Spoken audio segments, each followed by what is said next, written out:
जय हिंद। नमस्कार साथियों, आप सभी लोगों का मोस्ट वेलकम है आज के इस नए क्लास में। साथियों, आज की इस क्लास में हम लोग बीएसएससी कार्यालय परिचारी 2026 का रियल पेपर देखने वाले हैं। और यहाँ से अगर आप लोग प्रश्नों को अगर आप लोग देखकर चले आते हैं तो आप लोग एग्जाम हॉल में आप लोग तहलका मचा कर आ जाएंगे। और ये सारे प्रश्न आप लोग के लिए MBBVI क्वेश्चन लिए गए हैं, ठीक है, ताकि आप लोग के एग्जाम में पूछा जाए। तो चलिए सवाल की तरफ बढ़ते साथियों, देख सकते हैं पहला सवाल क्या कहता है। क्वेश्चन आप लोगों की स्क्रीन पर आ चुका है। अगर किसी भी क्वेश्चन का अगर आंसर मालूम रहता है तो आप लोग कमेंट बॉक्स में सही सही सवाल का जवाब दीजिएगा साथियों।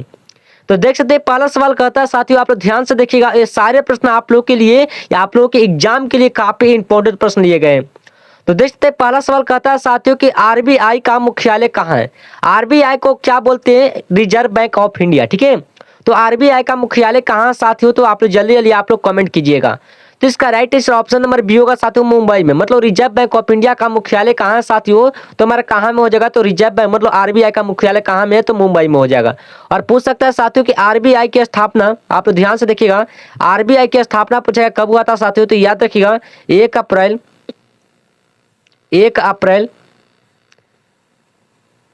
1935 में, ठीक है। 1 अप्रैल 1935 ईस्वी में हमारा क्या हुआ था साथियों, आरबीआई की स्थापना हुआ था। और एसबीआई की स्थापना पूछेगा साथियों कि एसबीआई की स्थापना कब हुआ था, तो याद रखिएगा 1 जुलाई, ठीक है। कब हुआ था साथियों कि 1 जुलाई 1955 ईस्वी को। कब हुआ था, तो 1 जुलाई 1955 ईस्वी को हमारा क्या हुआ था, स्टेट बैंक ऑफ इंडिया मतलब एसबीआई की स्थापना हुआ था। और पूछेगा कि भारत में सबसे बड़ा बैंक कौन सा होता है साथियों, तो याद रखिएगा एसबीआई मतलब स्टेट बैंक ऑफ इंडिया होता है। इसी को क्या बोलते हैं साथियों, वो हमारे भारत का सबसे बड़ा बैंक होता है। चलिए अगला सवाल की तरफ बढ़ते हैं, ध्यान से देखिएगा, ये सारे प्रश्न आप लोग के एग्जाम के लिए काफी इंपॉर्टेंट प्रश्न है, ठीक है। अगर आप लोग यहाँ से अगर आप लोग देखकर चले आते हैं तो एग्जाम हॉल में आप लोग तो हल्का मचा कर आ जाएंगे।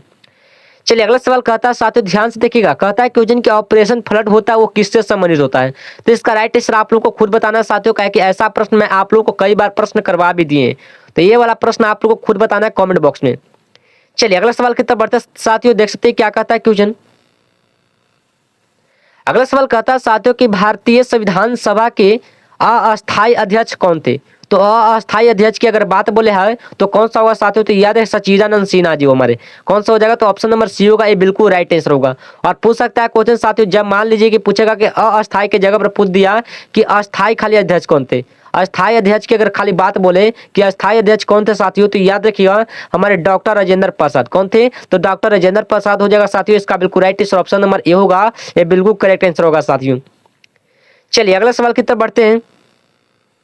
अगला सवाल कहता है साथियों कि भारतीय संविधान का कौन सा भाग है जो हमारे मौलिक अधिकारों से संबंधित होता है। और ऐसे ही अगर क्लास अगर आप लोग का डेली चाहिए तो सिर्फ आप लोग को क्या करना है, वो सिर्फ आप लोग का मतलब डिस्क्रिप्शन में लिंक दिया हुआ रहेगा, ठीक है। वहां से आप लोग ग्रुप को ज्वाइन करना पड़ेगा, ठीक है। ये ग्रुप को अगर आप लोग ज्वाइन कर लेते हैं तो आप लोग का डेली नोटिफिकेशन आप लोग का ग्रुप में ही दिया जाएगा, ठीक है। अगर आप वहां से अगर आप लोग नहीं ज्वाइन कर पा रहे हैं तो इस नंबर पर आप लोग मैसेज कीजिएगा 8809001754, ठीक है। 8809001754 होगा, ठीक है। ये हमारे 00 है, ठीक है, आप समझ सकते हैं। 8809001754 होता है, ये हमारे क्या होता है साथियों, ये हमारे व्हाट्सएप ग्रुप है, ठीक है। अगर ये इस नंबर पर अगर आप लोग मैसेज करते हैं हाँ सर हमको बीएसएससी कार्यालय परिचारी में हमको मतलब परिचारी के ग्रुप में हमको ज्वाइन करना सर, ठीक है, तो आपको ग्रुप में ज्वाइन करवा दूंगा, ठीक है। तो इसका राइट आंसर आप लोग जल्दी जल्दी बताइएगा साथियों कौन सा होगा, ठीक है। इसका राइट आंसर कौन सा होगा, तो यार भाग 3 होता है। जो हमारा भाग 3 हमारा क्या होता है, तो मौलिक अधिकारों के संबंधित होता है। चलिए अगला सवाल की तरफ बढ़ते साथियों। 5 नंबर क्वेश्चन कहता है साथियों कि योजना आयोग का गठन हुआ था किस वर्ष हुआ था साथियों। तो योजना आयोग का गठन किस वर्ष हुआ था, तो आप लोग जल्दी जल्दी आप लोग बताइएगा, ठीक है। तो याद रखिएगा 1950 ईस्वी में। कब हुआ था, तो 15 मार्च, इसका पूरा की डेट की अगर बात बोले तो 15 मार्च, याद रखिएगा 15 मार्च 1950 ईस्वी को हमारा क्या हुआ था साथियों, योजना आयोग का गठन हुआ था। ये बिल्कुल आप लोग के एग्जाम के लिए काफी इंपॉर्टेंट प्रश्न है साथियों। ये सारे प्रश्नों को आपको एग्जाम से पहले अगर आप लोग को देख कर चले आते हैं तो आप लोग एग्जाम हॉल में आप लोग तो हल्का मचा कर आ जाएंगे। चलिए अगला सवाल कहता है साथियों कि भारत में पहली जनगणना कब हुई थी साथियों। तो कब हुआ था, तो आप लोग जल्दी जल्दी आप लोग जवाब दीजिएगा, ठीक है। तो 6 का बिल्कुल राइट आंसर ऑप्शन नंबर क्या हुआ साथियों, 1872 ईस्वी में। कब हुआ था, 1872 ईस्वी में हुआ था साथियों। ये बिल्कुल right answer option number A होगा, ये बिल्कुल करेक्ट आंसर होगा, ठीक है। और आज के इस वीडियो में आप लोगों के लिए जीके से कम 30 प्रश्न करवाएंगे। जीके से कम 30 प्रश्न करवाएंगे। अगर आप लोग जीके के अगर 30 प्रश्न, अगर आप लोग जीके में अगर 30 प्रश्न से अगर आप लोग 23 प्रश्न अगर आप लोग सही करके अगर आप लोग इस वीडियो को कमेंट में अगर बता देते हैं कि हमको 23 प्रश्न हमको सही हुआ, तो यकीन मानिए कि यहाँ से आप लोग के एग्जाम में आप लोगों का कोई भी एग्जाम दिक्कत नहीं होने वाला है। ठीक है, तो बीएसएससी कार्यालय परीक्षा में अगर आप लोग 23 से अगर मतलब 30 में से अगर आप लोग 23 का अगर सही सही सवाल का जवाब दे दिए, तो यकीन मानिए कि बिहार कार्यालय परीक्षा में आपका एक सीट तो पक्का है। ठीक है, चलिए अगला सवाल की तरफ बढ़ते साथियों। देख सकते हैं कहता है क्वेश्चन, अगला सवाल कहता है साथियों गीतांजलि किस भाषा में लिखी गई है। जो हमारा गीतांजलि लिखा गया ना साथियों, हमारा किस भाषा में लिखा गया, तो आप लोग जल्दी आप लोग बताइएगा कमेंट बॉक्स में, और आप लोग भी जवाब दीजिएगा साथियों, तभी आप लोग का पता चलेगा कि हाँ आप लोग तैयारी किए हैं या नहीं किए। ठीक है, तभी उससे उसी से मतलब कॉमेंट से ही पता चला कि हाँ आप लोग कितना अच्छी तरीके से आप लोग तैयारी किए हैं। तो इसका right answer option number C होगा साथियों, बंगाली से। ठीक है, कौन सा होगा, बंगाली भाषा से हो जाएगा। इसका बिल्कुल right answer option number C होगा, ये बिल्कुल राइट आंसर होगा। चलिए अगला सवाल की तरफ बढ़ते साथियों। देख सकते हैं ये सारे प्रश्न आप लोग के एग्जाम में आने वाला प्रश्न है साथियों। अगला सवाल कहता है साथियों कि भारत का नियंत्रक एवं महालेखा परीक्षक होता है हमारा ना, वो हमारा किसके प्रति उत्तरदायी होता है। तो जल्दी जल्दी आप लोग बताइएगा साथियों कौन सा होता है। ठीक है, तो इसका बिल्कुल राइट आंसर ऑप्शन नंबर क्या होगा साथियों, ऑप्शन नंबर सी होगा, हमारा संसद से। किससे होता है, तो संसद से हमारा क्या होता है, तो नियंत्रक एवं महालेखा परीक्षक होता है हमारा, किससे होता है, तो संसद से होता है साथियों। ठीक है, इसका बिल्कुल right answer option number C होगा साथियों, ये बिल्कुल करेक्ट आंसर होगा। चलिए अगला सवाल की तरफ बढ़ते साथियों। अगला सवाल देख सकते हैं साथियों, कहता है कोई नीति आयोग की स्थापना कब हुई थी। जब नीति आयोग की स्थापना पूछेगा साथियों कब हुई थी, तो याद रखिएगा 9 का बिल्कुल राइट आंसर ऑप्शन नंबर क्या होगा साथियों, तो 2015 में। कब हुआ था साथियों, 2015 में हुआ था। इसका बिल्कुल right answer option number C होगा, ये बिल्कुल करेक्ट आंसर होगा साथियों। चलिए अगला सवाल की तरफ बढ़ते हैं। अगला सवाल देख सकते हैं साथियों, कहता है क्वेश्चन कि भारत के प्रथम लोकसभा अध्यक्ष कौन थे। जो हमारे भारत के प्रथम लोकसभा अध्यक्ष थे साथियों, हमारे कौन थे साथियों, तो याद रखिएगा जीबी मावलंकर हमारे क्या थे साथियों, हमारे प्रथम मतलब क्या थे, हमारे लोकसभा के अध्यक्ष थे। ठीक है, हमारे जीबी मावलंकर थे, याद रखिएगा। इसका right answer option number B होगा साथियों, याद रखिएगा। चलिए अगला सवाल की तरफ बढ़ते साथियों। अगला सवाल कहता है साथ भारत का सबसे बड़ा डेल्टा कौन सा होता है। जो हमारा भारत का सबसे बड़ा डेल्टा होता है साथ हमारा कौन सा होता है, तो 11 का बिल्कुल राइट आंसर आप लोग जल्दी जल्दी आप लोग बताइएगा। ठीक है, तो हमारा होता है गंगा और ब्रह्मपुत्र होता है। क्या होता है साथियों, गंगा और ब्रह्मपुत्र होता है, ये बिल्कुल right answer option number C होगा, बिल्कुल करेक्ट आंसर होगा। चलिए अगला सवाल की तरफ बढ़ते साथियों। चलिए अगला सवाल की तरफ बढ़ते साथियों, थोड़ा सा आप देख सकते हैं यहाँ पे आप लोगों को नीचे करते ताकि आप लोगों को देखने में और अच्छा लगे। ठीक है, चलिए देख सकते हैं आप लोग, कहता है क्वेश्चन ध्यान से देखिएगा साथियों। कहता है कि हरित क्रांति के जनक किसे कहा जाता है, तो किसे कहा जाता है साथियों, इसका राइट आंसर आप लोग खुद बताएंगे कमेंट बॉक्स में। कहा है कि ऐसा प्रश्न मैं आप लोग को कई बार प्रश्न मतलब ऐसा प्रश्न मैं आप लोग को बार बार प्रश्न बता भी दिए। ठीक है, चलिए अगला सवाल की तरफ बढ़ते साथियों। इसका राइट आंसर आप लोग कमेंट बॉक्स में जरूर बताइएगा। ठीक है, और जितना प्रश्न आप लोग को होमवर्क में दे रहे हैं उसका सारे क्वेश्चनों का सवाल का जवाब आप लोग को कमेंट बॉक्स में आना चाहिए। अगला सवाल कहता है साथियों कि भारत में पहली महिला राज्यपाल कौन थी, तो कौन थे साथियों, तो आप जल्दी जल्दी आप लोग जवाब दीजिएगा। थोड़ा सा आप लोग को रुकते हैं। ठीक है, जल्दी जल्दी आप लोग बताइएगा कि भारत में पहली महिला राज्यपाल कौन थी, तो इसका right answer option number A होगा साथियों। इसका correct answer option number A होगा, बिल्कुल राइट आंसर होगा। चलिए अगला सवाल की तरफ बढ़ते हैं।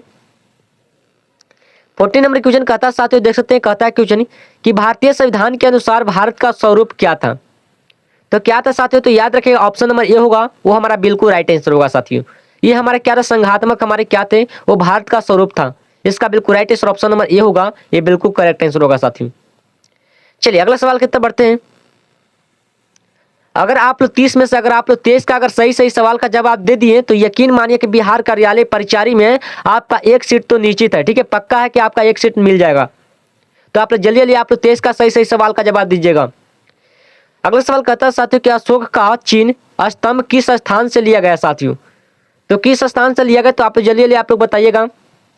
तो इसका बिल्कुल right answer option number A होगा साथियों, बिल्कुल राइट आंसर आप लोगों का भी सही आ रहा है। ठीक है, इसी तरीके से आप लोगों का भी सही मतलब आप लोग भी ऐसे ही सही सही कीजिएगा। चलिए अगला सवाल कहता है साथियों 16 नंबर क्वेश्चन देख सकते हैं। कहता है क्वेश्चन भारत का सबसे बड़ा जनजातियां हमारा होता है, हमारा किस राज्य में होता है, तो किस राज्य में होता है साथियों, आप लोग जल्दी बताइएगा। बिल्कुल एक बच्चा का आप लोग का सही आ रहा है जवाब, इसी तरीके से आप लोग का भी मतलब आप लोग भी जरूर दीजिएगा। ठीक है, इसका बिल्कुल राइट ऑप्शन नंबर डी होगा साथियों, बिल्कुल अच्छी तरीके से आ रहा है। ठीक है, और इसी तरीके से आप लोग का भी सही सही सवाल का जवाब देना है। अगला सवाल कहता है साथियों, अगला सवाल कहता है कि ब्लू इकोनॉमी किससे संबंधित होता है? तो किससे संबंधित होता है साथियों, आप जल्दी आप लोग बताइएगा। इसका राइट ऑप्शन नंबर सी होगा समुद्री संसाधन से। किससे होता है? तो समुद्री संसाधन से होता है। इसका राइट ऑप्शन नंबर सी होगा साथियों, ये बिल्कुल करेक्ट आंसर होगा। अगला सवाल की तरफ बढ़ते हैं। 18 नंबर क्वेश्चन कहता है साथियों कि साइलेंट वैली होता है हमारा राष्ट्रीय उद्यान हमारा किस राज्य में होता है? तो 18 का बिल्कुल राइट ऑप्शन नंबर सी होगा साथियों, हमारा केरल में होता है। कहां में होता है? तो केरल में होता है। बिल्कुल राइट ऑप्शन नंबर सी होगा, ये बिल्कुल करेक्ट आंसर होगा। चलिए अगला सवाल की तरफ बढ़ते हैं साथियों। अगला सवाल कहता है कि विश्व पर्यावरण दिवस हमारा कब मनाता है? देखिए मैं आप लोगों को बताना चाहता हूँ कि दिवस से क्वेश्चन एक प्रश्न आप लोग के एग्जाम में या 2 प्रश्न या 3 प्रश्न पूछा जाता है। ठीक है, एक से कम 30 प्रश्न आप लोग के एग्जाम में पूछ सकता है दिवस से, वो भी ठीक है। तो विश्व पर्यावरण दिवस कब मनाता है साथियों, इसका राइट आंसर आप लोग खुद बताएंगे कि ऐसा प्रश्न मैं आप लोग को बार बार मतलब प्रश्न करवाते जा रहा है। ठीक है, तो आप लोग भी जरूर बताइएगा कमेंट बॉक्स, तभी आप लोग का पता चले कि हाँ आप लोग अच्छी तरीके से तैयारी किए हैं या नहीं किए हैं। अगला सवाल कहता है साथियों कि भारत में योजना आयोग को किसने समाप्त किया था? तो किसने समाप्त किया था साथियों, याद रखिएगा। इसका बिल्कुल राइट ऑप्शन नंबर डी होगा साथियों, केंद्र सरकार के। किसने किया था? केंद्र सरकार ने किया था। इसका राइट ऑप्शन नंबर डी होगा, ये बिल्कुल राइट आंसर होगा साथियों। अगला सवाल की तरफ बढ़ते हैं। अगला सवाल कहता है साथियों काबुल नदी होता है हमारा किस नदी के सहायक होता है? तो 21 का बिल्कुल राइट आंसर आप लोग जल्दी जल्दी बताइएगा। इसका राइट ऑप्शन नंबर सी होगा साथियों, सिंधु का होता है। अगला सवाल की तरफ बढ़ते हैं। 22 नंबर क्वेश्चन कहता है साथियों कि भारत में श्वेत क्रांति का संबंध होता किससे होता है? तो श्वेत क्रांति किससे होता है साथियों, तो याद रखिएगा दूध उत्पादन से। किससे होता है? दूध उत्पादन से होता है। ठीक है, जैसे मान लीजिए पूछ सकता है क्वेश्चन आप लोग से पूछ सकता है कि मतलब जैसे मान लीजिए पूछेगा कि पीली क्रांति, पीली क्रांति की अगर बात बोले कि पीली क्रांति होता है साथियों हमारा किससे होता है? तो किससे होता है साथियों, तो याद रखिएगा तेलहन। किससे होता है? तो तिलहन उत्पादन से होता है। तिलहन उत्पादन से हमारा क्या होता है साथियों, पीली क्रांति होता है। ये आप लोग मालूम कर लीजिएगा। अगला सवाल की तरफ बढ़ते हैं साथियों। 23 नंबर क्वेश्चन कहता है साथियों नालंदा विश्वविद्यालय किस राज्य में स्थित होता है?